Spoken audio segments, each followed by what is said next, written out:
તો વડોદરાથી અન્ય મહત્વના સમાચાર સામે આવી રહ્યા છે, જ્યાં વડોદરાના પરમ પેરેડાઇઝ ફ્લેટમાં આગ લાગવાની ઘટના બની છે।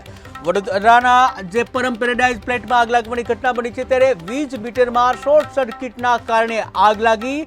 જ્યાં વીજ મીટરમાં ધડાકા ભડાકા સાથે લાગી આગ, ત્યારે સ્થાનિક લોકોએ આગ બુઝાવવાનો પ્રયાસ કર્યો। ત્યારે ફાયર અને એમજીવીસીએલને જાણ કરાતા તાત્કાલિક તેઓની ટીમ દોડતી થઈ, જ્યાં ફાયરની ટીમે આગ ઉપર કાબુ મેળવ્યો છે। તો મહત્વના સમાચાર સામે આવી રહ્યા છે વડોદરાથી, કે જ્યાં વડોદરાના પરમ પેરેડાઇઝ ફ્લેટમાં આગ લાગવાનો બનાવ બન્યો છે।